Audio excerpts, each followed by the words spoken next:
Alright, so Hugh Jackman has a non-X-Men movie coming out, Reminiscence. So we are watching my favorite Hugh Jackman non-Wolverine performance. And this is, I would classify this as one of my favorite movies. We were talking about The Prestige. Now when I say that it's one of my favorite movies, it's not something I rewatch a lot. It's not something that I'm like, oh hey, let's throw The Prestige on, let's check it out. But I have to be in the right mindset to watch this movie. But this is what I think of as an example of a great movie. This is what I expect from movies that think a lot of themselves. This is my go-to. I think I haven't seen all of Christopher Nolan's work, but of what I've seen, I think this is the best. Obviously, if it's one of my favorite movies, it's going to be one of my favorite Christopher Nolan movies, one of my favorite Hugh Jackman movies. It's great. I love it. The first time I saw this, I can't remember all of the exact information surrounding it. I don't remember where I was. I don't remember when it was. I don't remember what else was going on. But I know that I had it on a DVD. I don't even remember if I owned it or if I was renting it. It might have been something that my family ordered from Netflix back when Netflix mailed out DVDs. All I remember is that as soon as the movie was over, I immediately watched it again. Because my mind was so blown, I had to go back and see all the breadcrumbs that I knew that I had missed. So, I've got a lot of notes, but most of them are quotes, so hopefully this won't take too long. I'm going to skip a lot of the random stuff that I wrote. So, it starts at the end. And apparently, and again, I haven't seen all of his work, but apparently Christopher Nolan does this a lot, where he'll do like a looping timeline, not a looping timeline, but a curved timeline of what he presents. So apparently this is not abnormal for him, but being so familiar with the story, I'm like picking up more on it. Even though I've seen it multiple times, the more I watch it, the more I pick up on where things actually take place. And according to the IMDb trivia, this movie averages one time jump every minute. They're not all that quick, but some of them are even quicker. That's how averages work. So there's a lot of time jumps back and forth, but once you know what's going on, it makes sense, which is why I wanted to rewatch it immediately after watching it for the first time.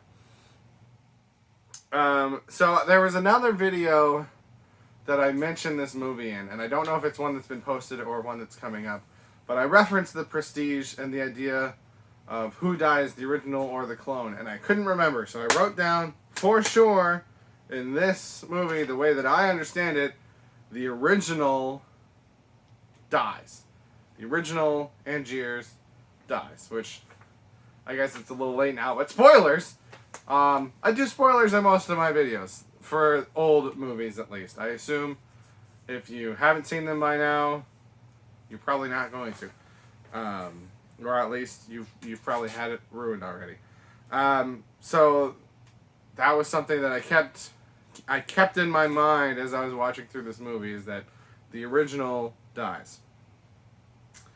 I was going to refer to the characters by their superhero names.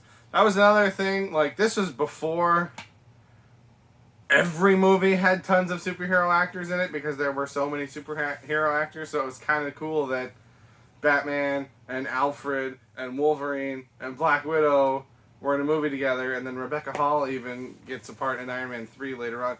So, like, I still remember that being neat and that being interesting, because it didn't happen all the time. So I was going to refer to them by their comic book names. But the problem with that is that Michael Caine's character is named Alfred in the Batman movies, but Christian Bale's character in this movie is, well, one of them, is also named Alfred, so I'm probably just going to refer to the actors' names. So I thought at the beginning, which is actually the end, or near the end, where Michael Caine is testifying in court, I thought that he was helping, and again, I've seen this before, but I haven't seen it in a long time, and I have a bad memory. So I wrote down that he was helping Hugh Jackman, right? Hugh Jackman has died, he's away, he's in hiding, and Michael Caine is testifying to get this court case done, blah blah blah, so that he can win. And we find out at the end that that is not true. He actually thinks that Hugh Jackman has died, so he's not in on it, and he's one of the only decent people in this movie. And I wouldn't call him a good person. I think a lot of what he does is shady. The part where he helps kidnap Fallon and nails him into a coffin, like, that's pretty rough. But, I mean, Hugh Jackman's character is the worst. Christian Bale's character is also the worst. Scarlett Johansson's character is also the worst. And I'm not a great fan of Rebecca Hall's character either. That said, I love this movie because it's all about flawed people. But if we're talking about characters that are somewhat decent, at least, Michael Caine has got, I think, the most footing there. I wrote down the Sheriff of Nottingham. So, one of the guy that comes to visit Christian Bale's character in prison, who's working on behalf of this lord who it turns out is still Hugh Jackman. Just one of those guys that I was like, where have I seen him before? And I went to look it up, and it was literally like as simultaneously while I was getting to that part of his filmography, it clicked in my brain. It's the Sheriff of Nottingham from Robin Hood, Men in Tights. Another one of my favorite movies. The best Robin Hood, I think. Okay, I started writing down names for a while. Okay, so a lot of this movie is people reading other people's journals. And so I wrote down, we are watching people reading about people, writing about reading what those people wrote. So we're watching Christian Bale read about... No, we're watching... Which one are we watching? I don't remember at this point of the movie. I think we're watching Christian Bale. So we're watching Christian Bale read about Hugh Jackman writing about reading what Christian Bale wrote. And now you are watching me read what I wrote about Christian Bale reading about what Hugh Jackman wrote about reading what Christian Bale wrote. There's a lot of layers to this. Oh boy, let's move on. That hurt my brain. So a lot of quotes in this that, you know, some might say make the twist too obvious. What I like about this movie is that even when you know the twist, it's still an enjoyable watch, and part of the fun of it for me is seeing all these hints that were there. That for some people they might say that it was too obvious. I'm dumb, so it wasn't too obvious to me. But we get in Christian Bale's journal, we were two young men at the start of a great career. Two young men devoted to an illusion. Two young men who never intended to hurt anyone. So Hugh Jackman, who's reading this from his journal, assumes, or it's presented as if he assumes that he's talking about Christian Bale and Hugh Jackman. But it's actually Christian Bale and Christian Bale. We get the first appearance of the knot and the idea of the knot. And this was something that... This is like one of the things that sticks out to me, the idea that he doesn't know which knot he tied, which I will come back later, but just so, like, every time I see that the start of that concept, I'm like, okay, how does this work now? And I still haven't figured it out 100%, but we'll get there later. Michael Caine at one point mentions the orange trick. And so it's pretty well known that this movie came out the same year as The Illusionist with Ed Norton and Jennifer Beal. And there was a trick in that movie that featured an orange tree, and I wonder if it's the same trick. And it's like, it's already, you know, enough of a coincidence that these two big movies in the same year feature rivalry between magicians. I don't remember. Does The Illusionist have rivalry? I don't remember. But they both feature stage magic. You know, it's already quite a big coincidence. If they happen to mention this trick that's a big deal in the other movie, it feels like an Easter egg, but they came out around the same time, so I don't think that they knew about it. So it's just one of those weird mystery. It's a life Easter egg. Um, okay, so then we see Christian Bale when he and Hugh Jackman are looking at this guy that's pretending to be the old Chinese man. And he says, "This is the trick," when he's talking about the goldfish trick. Total devotion to his art, lot of self-sacrifice. So we get those hints that he understands that you have to live the trick. You have to live the act. You can't just do it on stage. So then the wife dies, and we get the whole, which knot did you tie? And Christian Bale responds, "I keep asking myself that." And then later on he says, "I don't know." And it comes back again later, but I'll talk about it now. In my memory of this movie, because again, I haven't seen it in a long time, it kind of stopped there. And the idea was that Christian Bale number 1 was the one who actually tied the knot that night. Christian Bale number 2 is the one who Hugh Jackman asks, and so number 2 does not know what number 1 did, and so he says, "I don't know."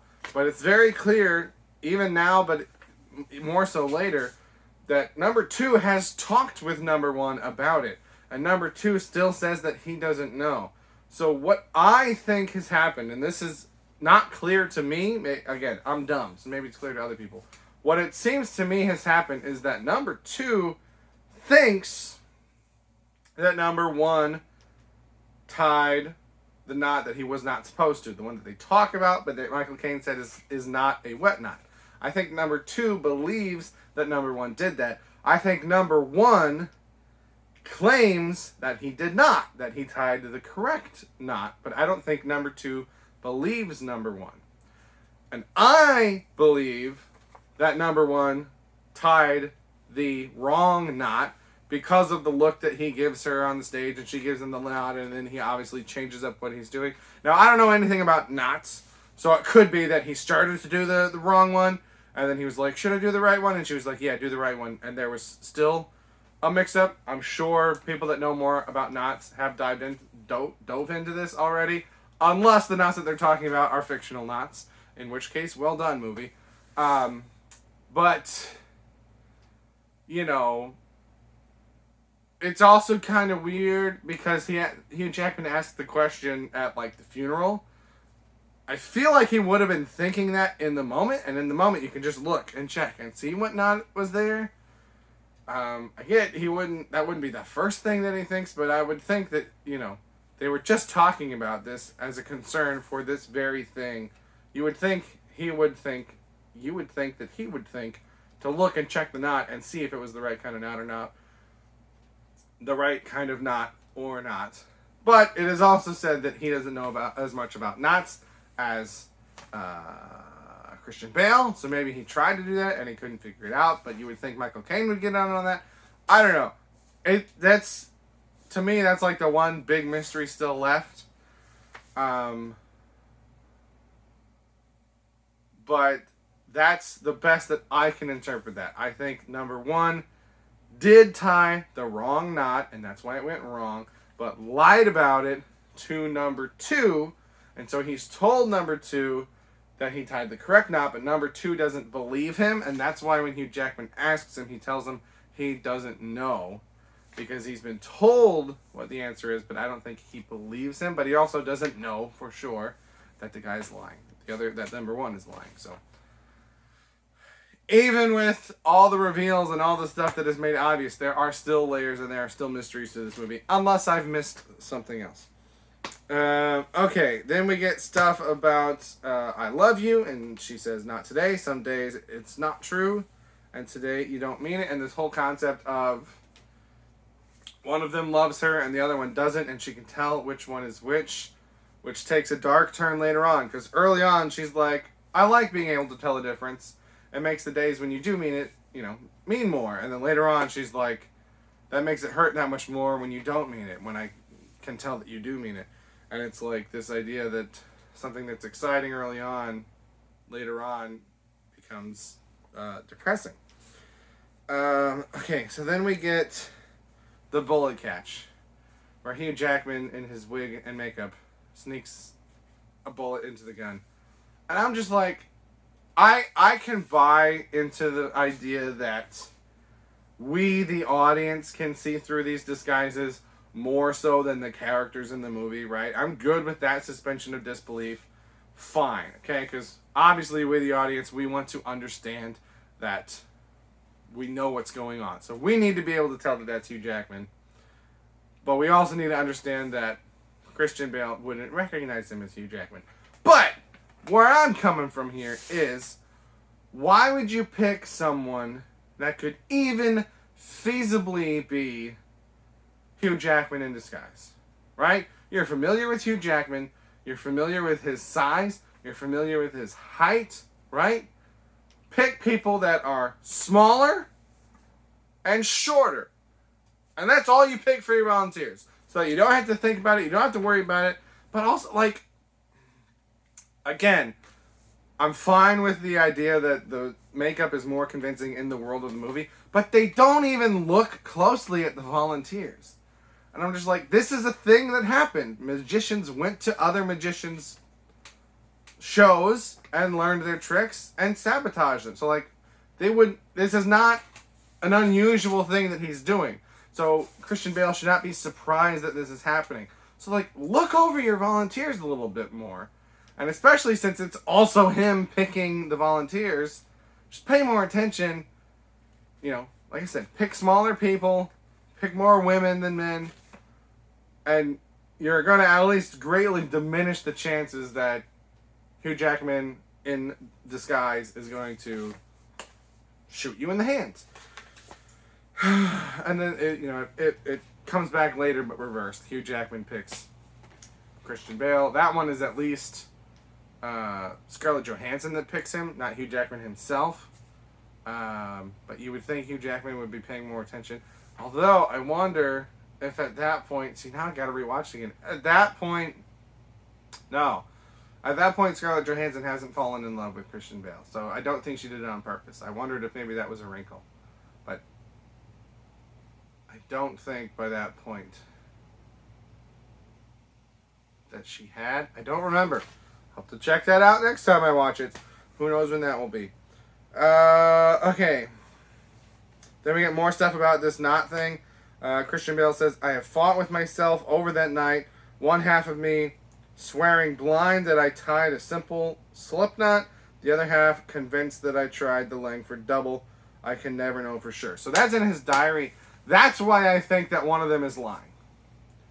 Or that's why I think that one of them believes that the other one is lying. Because clearly they've talked about it. They've hashed this out.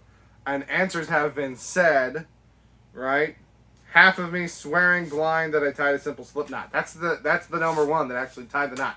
He is swearing blind that he tied the simple slip knot. But the other one, half of me convinced that I tied the Langford double. The other one does not believe him. That is why I'm interpreting it the way that I am. But I don't think that's the only way it can be interpreted. That's just how I am interpreting it. Then we get another hint that it's two people where his wife, Rebecca Hall, she's looking at his injury and she says, I don't understand how it can be bleeding again. It's as bad as the day it happened because, as we find out later, the brother recreates the injury on his own hand.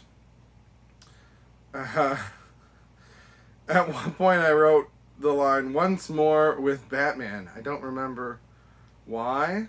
I think that's when Hugh Jackman is doing the fancy version of the birdcage trick. And so the idea of, once more with feeling, like he's doing this thing that these people have seen before. He's like, but this time it's different. But Batman's there. So once more with Batman. That was what my brain considered a joke at the time that I wrote it down. It is, it's not a joke. Then this is really, I think, well, I don't know. I would be curious what a version of this movie would be like if Hugh Jackman wasn't so terrible, or wasn't clearly so terrible. If they had kind of held back a little bit, and it would have been more up to us how terrible he is. But we get the line, I don't care about my wife, I care about his secret. And like, it's the kind of line that you expect. Your brain is demanding his next line to be, I didn't mean it like that. or oh, I didn't mean that, or oh, I don't mean it that way. Like, you expect him to backtrack, and he does not. He just he recognizes what he's said, and he realizes that that's not something he should have said out loud to his new love.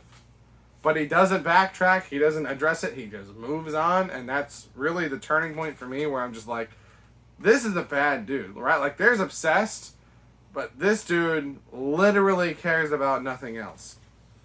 And then this is one of the things that, again, I think in a worse movie it would bother me, but in this movie I'm good with it. I wrote, Tesla can just clone things.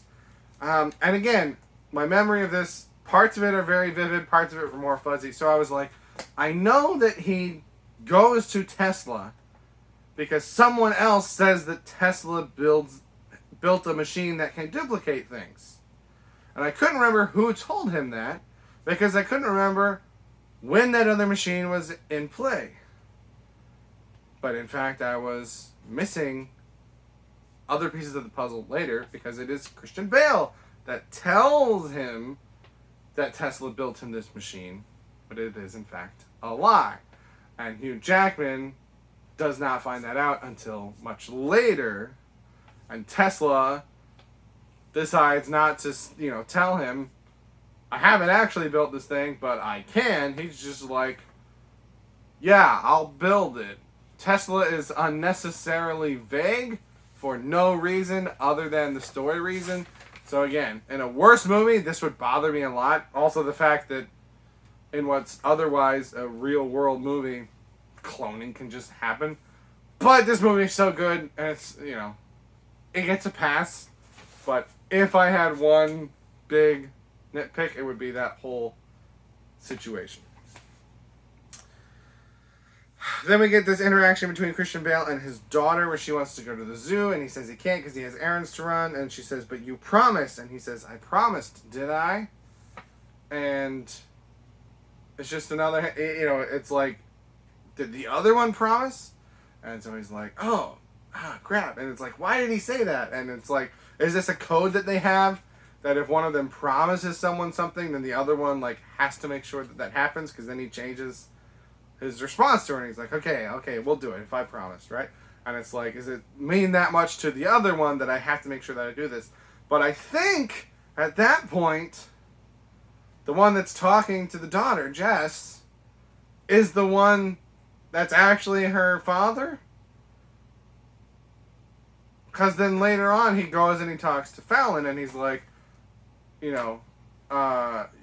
she wants to go to the zoo, so you should take her to the zoo, and blah, blah, blah, blah, blah. And then he says, and, try to make Sarah believe that I love her. Which implies to me that he's talking to the one that actually loves Sarah, which would be Jessica's real father. So it's weird,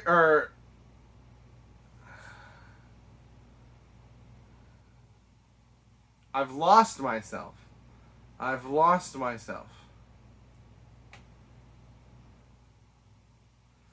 He's telling Fallon to make Sarah believe that he loves her. Which makes me think that Fallon at that point is the one that doesn't. And he's basically telling Fallon, step up your game, man. She can't keep telling the difference. You gotta make her believe.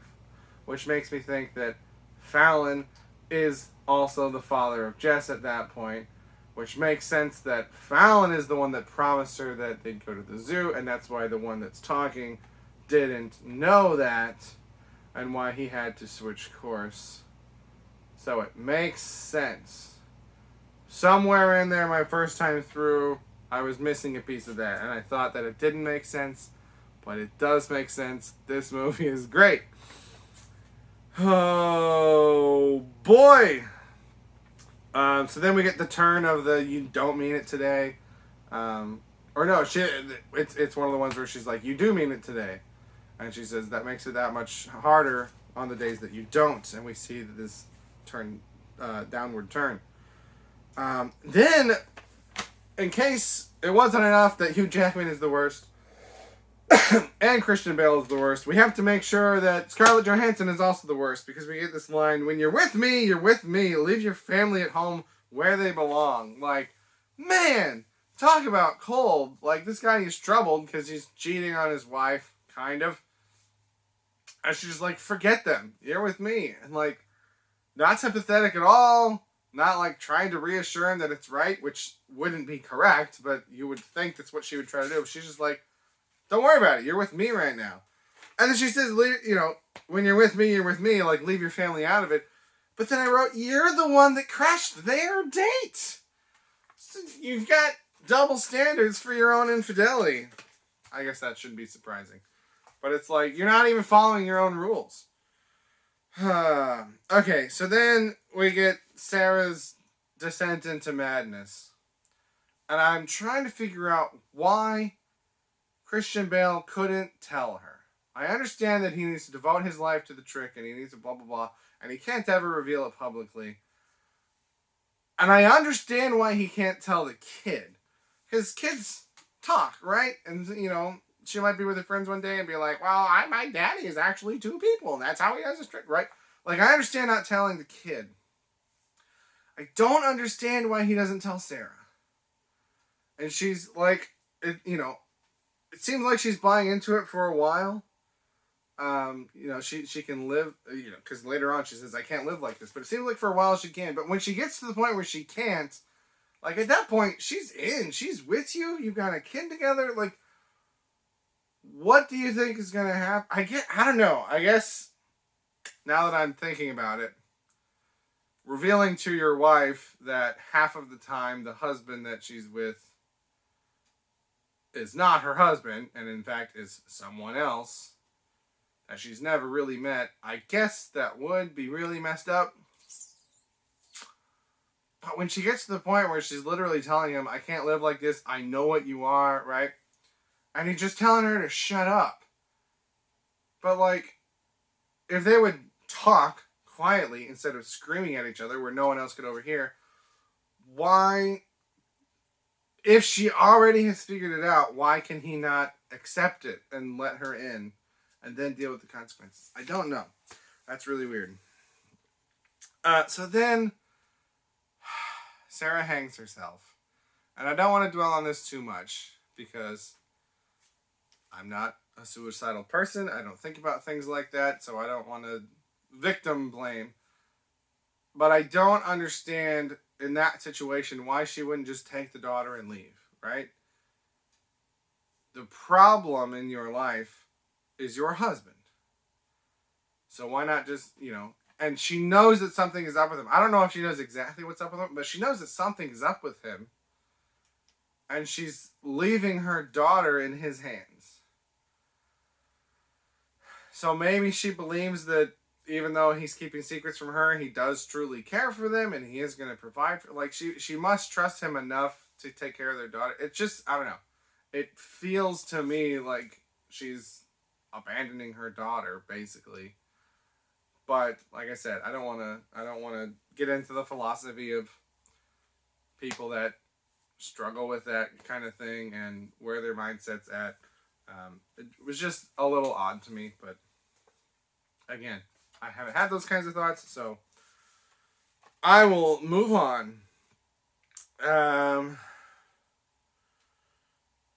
So we pick up back at the prison or the courthouse where he's convicted of murder, and I'm just like, we see what happens. There's no evidence, actual evidence, that he convicted murder, right? Talk about he was there, they had a rivalry, blah, blah, blah, blah, blah. But literally someone in the court asks, how could he have moved this tank by himself? And all that Michael Caine says is, well, this tank was of particular significance, which still doesn't explain how he would have moved the tank. And there's a weird thing towards the beginning where the jury, they're like, or people in the court at least, they're like, you need to tell us how the trick was done so that we know if that tank was part of the trick or not. Because if it was part of the trick, he's not guilty. But if it is part of the trick, he is, which is too black and white for my taste. But Michael Caine says, I can't reveal to you the trick because then, everyone would know and I have the right to it. I have the right to make money off of it, blah, blah, blah, blah, blah. And then the main judge is like, could you tell me in secret how it's done? And then I would know. And Michael Caine is like, yeah, I can do that, blah, blah, blah. But we never see that conversation.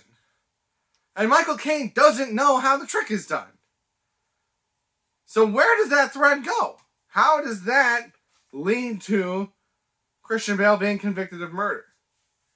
What did Michael Caine tell that judge that made him, A, believe that the trick worked as shown? Because Michael Caine was never involved with the backstage element of that. Hugh Jackman was very adamant about that. So that is another, I think, nitpick, another flaw with this movie that I forgive because the rest of the movie is so good. But the big piece of quote-unquote evidence that leads to Christian Bale's conviction is not there. And even if it was, I still don't think that's enough to convict a man to murder. Now, I realize this is 1899, right? Times were different, but still, there's no proof he moved the tank. There's not going to be, any evidence of him doing that couldn't have been done by anyone else. All that anyone knows is that he was there while he drowned. But he was also actively trying to break the glass. Did they say that was an act that he was putting on to help not be found guilty? It's very strange. I don't know. It's very hand-wavy to get to the end. And my understanding is that it's different than how the book went. I'm not saying that the book version would have been better, but I think it's clear that this was the main part that they had to come up with their own version of, and it's not quite as solid as the rest of the movie. So again, I forgive it because this movie is very good, but this is a flaw with this movie. Okay, my last notes. Angier is messed up. So the whole thing of him taking Christian Bale's daughter, that's it's not quite the same, but it gives me vibes of, I can't think of the actor's name, the guy that plays Severus Snape, in Sweeney Todd, and his whole ward with Joanna and stuff that he does to get Todd out, and then he takes Joanna in, and then he watches her grow up, and then he's going to marry her, and it's all very gross and creepy. And it's not implied that that's where this is going. It's just the idea of, you tear a man down, you get him killed, and you take his daughter. That's just, too far, cross the line, right? You gonna murder your enemy for revenge? Not my call, not how I would handle it, but I get it. But then you're gonna take his daughter just to rub it in after he's dead? Too far. Too far. And then I wrote, so Angier is messed up and he risked everything to gloat. So Christian Bale has this moment where he's like, that's the guy that I'm in here for killing. If he's alive, that means I'm not innocent. I'm like, no one even kind of looks to check. And I realize, again, it's 1899. Your records and, your ability to confirm that is going to be limited. But there's a chance that could have gone somewhere. And the fact that Angier risked that chance just to gloat, no other purpose, just is further evidence of how messed up he is. This is very long. This is a great movie. Has flaws. It's not perfect story-wise, but I love this movie. It's one of my favorite movies. But I do have to be in the right headspace to watch it. Those are my thoughts on The Prestige. Let me know what you think, but that's everything that I have. Thank you very much for watching, and have a good day.